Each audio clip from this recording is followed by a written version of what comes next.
about lean thinking. Today I want to talk to you about the question why. Why are we doing things the way we do them? Do you challenge your employees to challenge the status quo? Have you implemented standard work to where you've got a standard and now you're continually trying to improve that standard? And one of the ways we do this is, again, to always ask that question, why? And it is very important.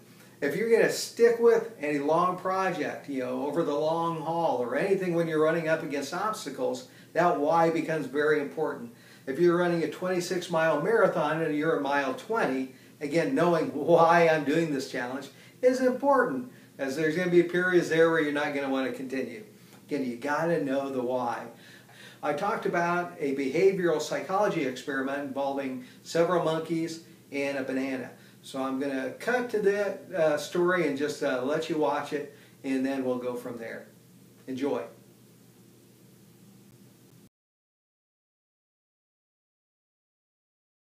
So again, it challenges those little assumptions. There's a story. This actually took place. I got this out of the book. I think it was Thinker Toys on problem solving, different ways to look at perspectives. But this was an experiment that was done in a laboratory involving some behavioral psychologists, a large cage, and 5 monkeys. Well, what these guys did, they took a big cage, 5 monkeys in it, and they suspended a banana from the ceiling in the middle of the cage, out of the reach of the monkeys. Now what they did was they took a little stair-step configuration and they put it under the bananas, so that the monkeys could, climb up there and grab the banana. Well, the first monkey sees the banana, sees the steps, goes towards the steps. They have a lab assistant off to the side with a garden hose of icy cold water. As soon as that monkey got near that step, they hosed him down with cold water, and they hosed down the other 4 monkeys. So now you got 5 highly irritated wet primates in it, not happy campers. Well, after a while, another one goes for it.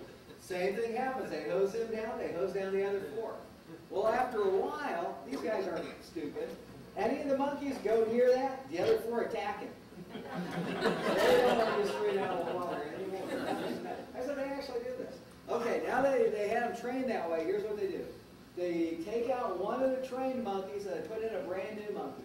New monkey sees the banana, sees the steps, goes for it, the other 4 monkeys attack him. What the heck? Well, after a while, he tries it again. They attack him again. Well, he gets conditioned. I'm not sure why, but those steps are bad. Don't go near those steps. Well, then the next day, they do it again.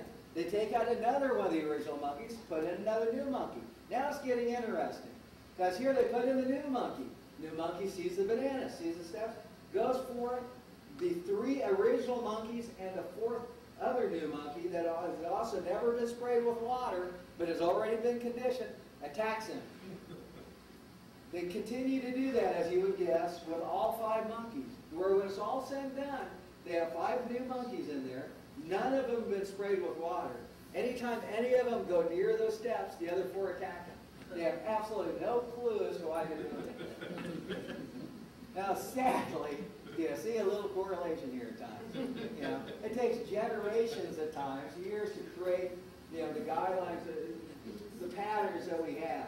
So again, making those challenges, challenging the assumptions we have. I hope you found that interesting idea. We need to always challenge why we do things the way we're doing them. There's a story of a young lady who was watching her mom prepare a roast, and she noticed her mom was cut a couple inches off the roast. So she asked her, "Mom, why do you do that?" And the mom looked at her and goes, "Well, that's the way my mom taught me." Well, the next time the girl was at her grandmother's house, she asked her, she goes, "Why did you teach my mom to cut a couple inches off the roast always before you cook it?" And her grandmother looked at her and said, "Well, the roasting pan we had was so small you couldn't fit a full roast into it, so we had to cut it a couple inches off." Again, we can feel pretty silly when we continue doing things that really don't serve any purpose. Our science has shown us over and over again that about 95% of what we do is handled by the subconscious, which is just fascinating when you think about it. But think this morning when you brushed your teeth. You were not thinking about brushing your teeth. You were thinking about other things. Again, the brain kind of takes over so you can multitask. Anything that you've done to the point of routine, it's taken over for you.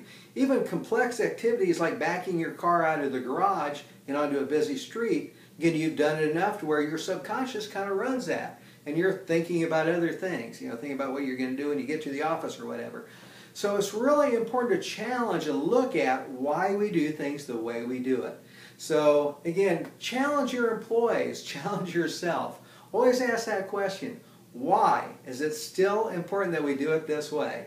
And one of the last value stream maps I did was a fairly lengthy one involving domestic and foreign shipping of a product. And when we were doing the value stream map, we found out a lot of the things that, the activities that they were doing hadn't been changed in over 16 years. Imagine that. A lot of changes have taken place over the last 16 years. So again, that why should be forefront in every activity that we're doing. Is this still the best way to go? Is this still the best course of action? New employees provide, so much new power in terms of challenging the status quo. So again, hopefully you have standard work you can give your new employees, and invite them to challenge, to look at better ways to do things. Again, I hope you enjoyed this, and I hope it gave you some fresh insights. Again, Bryan McWhorter, Black Belt Lean Thinking. Until next time.